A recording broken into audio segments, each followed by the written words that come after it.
And we are back. We got 11 game slate here on Monday. Welcome, guys. My name is DK. We're breaking down the 11 game NBA DFS slate in this video.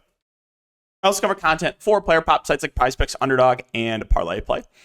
Guys, if you're not on Parlay Play, you can use the link down below for a $100 deposit match bonus or the code DKDFS. But it's a player prop site. How it works is you're building out slips of player props. All the different sports that they offer are up here, and you can win up to 75x your money. So you guys do want to give it a try, click that link down below. If you do click the link and deposit, it does help support the channel. If you guys look for more content, as always, DFS or for prop stuff, you can check my Patreon linked down below. All right, so let's recap the last couple of nights here. So what was it, Saturday night? This one was pretty tilting. I'm not going to lie. I missed the cash by about a point in tournaments. LeVert barely playing for absolutely no reason. Can someone make some sense out of that for me? 35 minutes with Darius Garland the previous game. Take Darius Garland out. 20 minutes for LeVert. Okay. Someone also explain how the Okongwu faders knew, man. I mean, no Capella. He was a free square. I mean, massive chalk and high stakes. Okongwu way higher owned in high stakes than low stakes, right? The Sharks absolutely all over him. LeVert and Okongwu, Sharks all over. I want to know how they knew, the Okongwu faders. How did they know? He's a free square without Clint Capella and just one of his worst games of the season in the minutes played. That tilted me. Had a low on Luka smashed, but yeah, the LeVert minutes and the Okongwu faders getting away with it were pretty tilting. And then tonight, I got killed, man. I did not want anything to do with chalk. Andre Jackson just has a career game in the first half. He did absolutely nothing in the second half because he's such a bad point per minute guy. Yeah, I got killed today. I was playing for the blowout in the Washington Phoenix game. That's why I went to Koulibaly. Season low minutes for him and season low fantasy score. Yeah, everything that could go wrong went wrong. I was really high on Looney. He was great in his minutes, but I got Steve Kerr. He played like 12 minutes. Previous couple games for Looney without Draymond Green, high 20s minutes. Big, they're going up against an opposing big, DeAndre Ayton, traditional big. I'm thinking, okay, Looney's going to play normal minutes. Dust off Jackson Davis and play him like the whole game. It's just like, I hate Steve Kerr so much, man. I really, really do. I really hate him. So that's a recap. Bad couple days there for DFS. For me, I had a great weekend for player props in general. Killed it at Call of Duty, won 1,400 profit, had a very good day, a very good weekend at NFL as well, 10-2. Not the best in NBA. Gotten really been running bad with NBA props and for DFS too. I just had not a good little run here. Yeah, that's a recap of everything. So let's get into it. Clippers and Pacers first game here, and you guys know what I'm going to say about the top three guys. Play the clip. Kawhi, Harden, Paul George, like them all. If one's going to be way higher owned than the other one, I'm going to prefer the lower owned option. So, yeah, I have interest in all three. It's a great matchup here against the Pacers. So, I do like all three of Kawhi, Harden, and Paul George. But like I said, for example, if Kawhi and Paul George are going to be 30% owned and Harden's going to be 5%, then, yeah, if I'm going to play Clippers, one of those main Clippers in tournaments, I'm probably going to prefer whichever one, Harden, if he, in fact, is 5%. No interest in Westbrook. I don't know why that price is continuing to be that high. Zubac is always someone I'm intrigued by for tournaments. The minutes tend to fluctuate on him, but he is a good point per minute guy. He's shown the ceiling, and again, I like the spot too. Paul and Man more just like secondary plays. Daniel Tice will back up Zubac. He's playable as contrarian value because if you do get Zubac foul trouble or if just Tice plays really well, we have seen some games where Daniel Tice has pushed 20 plus minutes. On the Pacers side, so Halliburton news is big. If he misses, it's going to open up a lot. Now, last game, if you went underweight to the Pacers wings, you got a little bit lucky again. I got a little bit lucky. I only had McConnell because the game was just a massive blowout. But all these wings, get a bump, obviously, if Halliburton is out. And McConnell looks great if there's no Halliburton. I would assume he would play 30-plus minutes in a competitive game. Again, last game was a massive blowout, but yeah, McConnell would look great. All these wings would look a lot better, even though they basically all busted last game. Got to have short-term memory. Massive blowout. Can't predict that. Yeah, all the wings would look good. Jackson, he's going to back up Miles Turner. Again, he's been playing well. I think I've been giving him more minutes. He is a good point per minute guy, but the price point is up on him. If Halliburton's in, then there's really not much that stands out for me on the Pacers side. Chicago and Philadelphia, DeRozan's just really pissing me. This guy's really pissing me off this year, right? Cost me infinite money, whether it be for DFS or for player prop stuff. I'm telling you, if I take unders on this guy, turns into Michael Jordan. If I take overs, he just stands in the corner, does absolutely nothing. really, really been pissing me off. But without Zach LaVine, it's him, it's Vooch, and it's Kobe White that, obviously get the usage bump. Kobe White's been playing extremely well, but the price point is warranted at 7.8K. I think you can make the argument that Kobe White's the best play in Chicago. But all three of the top end guys look good. Nothing else that really stands out to me. You got Patrick Williams, is fine at 5.9, should play 30-ish minutes, low 30s minutes. Ayo Dosunmu has been playing big minutes. We'll keep an eye on Caruso. If Caruso plays, I don't think we can get to Ayo. Torrey Craig, 4.3, doubtful. It's not huge. Probably just, gives a few more minutes for a guy like Patrick Williams. And then Drummond, he'll back up Vooch. If Vooch gets in foul trouble, which is possible against Embiid, Drummond would be the guy that would benefit there. On the Philadelphia side, I was talking about this a little bit earlier, but I feel like Embiid just been playing like Washington, Detroit, Charlotte, like for the last month. And I looked at him like the last 7 games, he's played the Wizards like 2 or 3 times, the Pistons 2 or 3 times, and the Hornets last game. So he's had a really good run of matchups, and this is not a bad matchup either. Embiid has just been insane, man. He's putting up like 70 fantasy points a game in blowouts.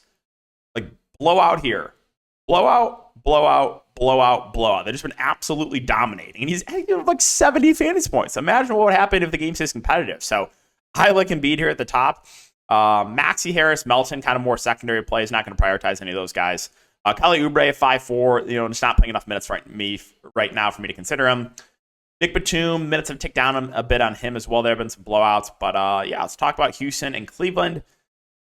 So for Houston, this game's kind of ugly. Not a ton standing out. I think price points are correct and Shengoat and Van Fleet. You got Green, Smith, Brooks, all kind of just secondary plays. My boy Tari Eason has been playing very well. I played 30 minutes last game, but the price point's now up on him where he doesn't really stand out. So there's not much here for Houston. On the Cleveland side, there is a little bit more to like. No Garland, no Mobley. Well, number one, Donovan Mitchell. He'll becomes a clear go-to guy in offense. He's going to play big minutes too. Played 41 minutes last game, so I like Donovan Mitchell at the top. Jared Allen also had a huge game. He should play mid-30s minutes. I think last game was a bit of an outlier, though. Max Strus, LeVert, they get a usage bump. Again, LeVert just so frustrating those minutes last game, only 25. Just really, really tilted me. Isaac Okoro played 32 minutes, but I'm just not paying 5.2K for Isaac Okoro. Dean Wade most likely continues to start, but like I said, I know he had a good game last game. I'm not paying 4.8K for Dean Wade. You're going to see some Sam Merrill. You're going to see a little bit of Craig Porter Jr., but again, not enough for me to go to those guys. Charlotte and Toronto. Charlotte's pretty banged up. You got Rozier probable, Hayward questionable, Mark Williams doubtful, PJ Washington questionable. It's a little bit hard to say right now. If PJ Washington's out, Nick Richards, if he avoids foul trouble, should play big minutes just because they don't really have any other centers. The only big that they have is whatever a Nathan Mensah is. Whatever that is a backup, is the backup 5 if PJ Washington is out too. The price points up on Bridges, I'll pass. Brandon Miller, like a lot of these wings price points are up, so not a ton that I love here. I can't stomach if a lot of these guys are out. I can't pay 5.1K for Bryce McGowan's. Just no way, man. No way. All right, Toronto. A great matchup here for the Raptors. It's a matter of can the game stay competitive. I've interested in all 5 starters: Barnes, Siakam, OG, Dennis Schroeder, Jakob Poeltl. The minutes are the least secure with Poeltl, but reasonable price point. Like I said, great spot. Barnes and Siakam should play high 30s minutes. OG's been playing big minutes as well. Schroeder usually plays around 30-ish. So we have interest in all the starters. And then I'll mention Gary Trent Jr. off the bench. He's been struggling with a shot, but does still have a ceiling if he is making his shots. So finding tournaments. Detroit, they're just getting blown out every game, man. This team is just awful. No Duren, no Stewart. You're going to get Bagley and James Wiseman manning the middle here. Bagley most likely starts 4.9K, reasonable play if you think they can keep it competitive. It is a good matchup. Wiseman's had a couple of big games, but again, basically just in blowouts, so I'm not factoring that in too much. Wiseman is a good point per minute guy. He's just an awful real-life basketball player. Both the Pistons centers are playable. If you think they can keep it competitive, you can look at guys like Cade and Bogdanovich and Asur Thompson. I don't really trust much of anything else here, though, for the Pistons. Talk about the Hawks. Bogdanovich questionable. I don't believe Capella's going to be available from what I've seen. Left knee bruise. Bone bruise. I think he'll be out for a little bit. So if Capella's out, I'm going right back to the well with Onyeka Okongwu. Again, the Faders can go play the lottery last game. You're not going to get bailed out again if you get Okongwu without Capella here. I would expect mid-30s minutes from Okongwu. Great spot if the game stays competitive. So really like Okongwu there if there's no Capella. Bruno Fernando, he'll play the backup 5. Most likely just play whatever Okongwu does not play. Had a good game in 16 minutes last game. Both the guards are firmly in play for me. Trey and Murray. Factoring in price, I think I do give the edge to Trae Young. And then if Bogdanovich and Hunter can't go, then Sadiq Bey should play big minutes, but his price is also up. Minnesota and Utah. We'll keep an eye on the stats. Anthony Edwards, I believe he'll play. Also, McDaniels is questionable, but he's played the last couple of games, so no real strong takes here in Minnesota. I think Cat and Ant are fine contrarians, spend ups. Gobert feels priced about right. Not much else. I mean, Naz Reid, he's playing well. Minutes have ticked up, but the price point's also up on him. On the Miami side, this team's basically a stay away. Lowry's out, but you got Hero back, you got Bam back. A lot of these guys priced up. I assume there's going to be limitations on Bam and Hero. I don't think I can get to anyone unless we get news that there's no limit on the main guys for Miami, Bam and Hero. If that's the case, then I would have a little bit of interest in 8.3K Hero, but I think they're going to take it easy in a minute, so this team's basically a stay away from me. Okay, Memphis and Oklahoma City. You got Ja Goat coming back tomorrow, or coming back Tuesday. I cannot wait for him to be back. You guys know how much I love Ja, but one more game without Ja Morant. You got Bane and Jackson. These are the two guys with the highest ceilings. You know, this is a blowout risk here against Oklahoma City, but if you want to take shots on either of those guys, that's fine. You got no Smart still, no Rose, no Luke Kennard. Biyombo's doubtful. We'll see what Memphis does with the starting lineup. I don't know what they're going to do. They can start small and throw Jackson at the 5. They could throw Aldama in there. You know, Tillman's barely been playing.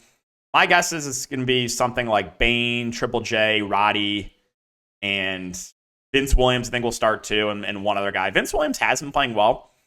He's been playing solid minutes too, 26, 28, and 30 minutes. So I do have a little bit of interest in Vince Williams, David Roddy too, and then we'll see what else to do with the starting lineup. You know, guys like Zaire, Conchar could play a little bit more. Yeah, this team, it's hard to trust right now, the secondary pieces. On the Oklahoma City side, well, Shea, he's going to play big minutes. No issue with him at 10.5. You got Shot at 7.6. We can avoid foul trouble. We know he has a pretty high ceiling. Jalen Williams, Dort, Giddey, secondary plays. I think I get to anyone else here for the Thunder value. Talk about Brooklyn and Utah. No Ben Simmons, no Lonnie Walker. Dorian Finney-Smith is questionable. You got Mikal Bridges and Dinwiddie in a good spot, and Cam Thomas. I like the ceiling on all three. You know, Bridges should play the most. Dinwiddie been playing, you know, good minutes, and again has the ball in his hands a ton, so has a relatively high floor. Cam Thomas more of your boomer bust play, but this is the ceiling that he provides. So I've finished in all three of his main nets here in a great spot. Nick Claxton, the minutes have fluctuated, but if you give him 30-plus minutes, I like him here a lot, too. It's just a matter of will the minutes be there. They've trolled a ton. They've gone to Day'Ron Sharpe before. They've closed to Trenton Watford. I feel like whenever I have an over on Claxton or I play Claxton, they just troll, man. It's really been pissing me off. Like, just play him normal minutes. Stop it with the Day'Ron Sharpe and Watford nonsense. Which is just make me so mad. Cam Johnson's fine at 6'2". Royce is fine. 5K looks better if there's no Dorian Finney-Smith. Day'Ron Sharpe will play the backup 5. Again, minutes have been kind of down on him. Watford, 4.5, barely played last game. You would have thought without Dorian Finney-Smith, he would have played more, played less. It just doesn't make sense. I think, did I see Harry Giles get on the floor? Well, that was 2 games ago. I remember Sims. I was like, Harry Giles, this guy, preseason legend. We played him a ton 3 years ago in preseason DFS when he was on the Blazers. Won me a lot of money. Utah, this team's also pissing me off. Collins is questionable. Markkanen back, but I don't know how many minutes he can play. If we get news he's no longer in a limitation, then I think Lauri Markkanen looks solid at the top. Sexton should continue to start. 7K, though. The price is now about right for him. THT, 6.2. Reasonable, I guess. Hustler's been way up and down with his production. Olynyk, Fettuccine Alfredo feels priced about right. You got Chris Dunn at 5'3". If he starts again, would have a little bit of interest there. But yeah, let's move on to Dallas and Denver. So one guy that I've been playing basically every single slate without Kyrie has been Luka Doncic. I've just been slamming him every slate. And the reason is they're running him into the ground without Kyrie. They're playing him like 40 minutes a night without Kyrie Irving. So yes, I'm going to continue to play Luka Doncic if they're going to play him like a playoff rotation without Kyrie. So I love Luke at the top. Guys like Exum and Hardaway and Derrick Jones Jr. and Grant Williams are reasonable plays. Hardaway, this is, again, more proof no one runs worse. Was on his over points prop in this game. 0 of 7 from 3. Next game, 25 points.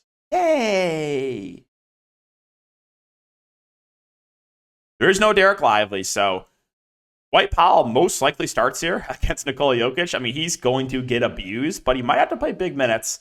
Or if Rashawn Holmes is available, he could get some run too. So keep an eye on that. But yeah, if Dwight Powell's the only big, I mean, Dallas is in trouble. On the Denver side, you got Jamal Murray, probable. They've been taking it easy on his mitts, though.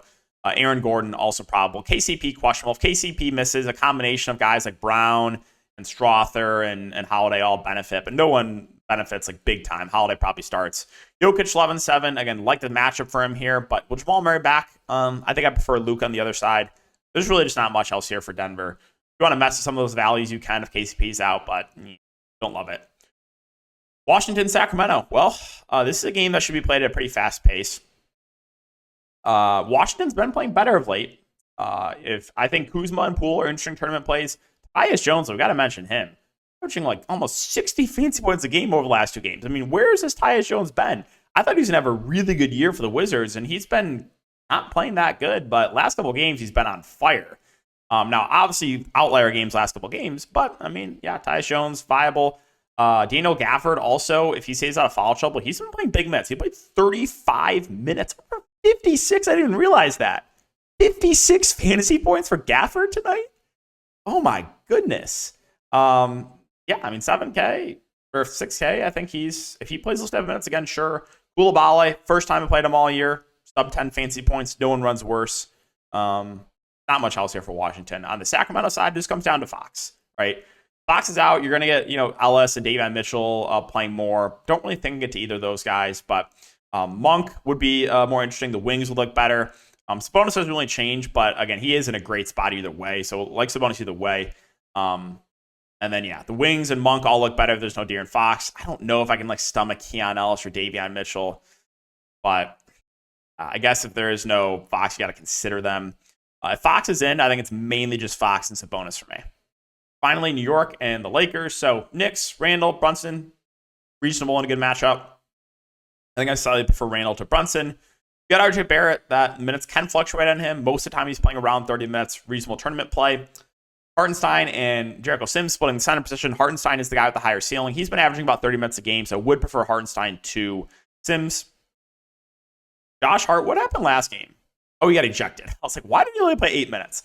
Should play around 30 minutes. Been not playing the best recently, but most of the time, Josh Hart is a pretty high floor because he can stuff a stat sheet. So I don't factor in what he's done last couple games too much. Even Shenzo, 5.3, it's too pricey for me.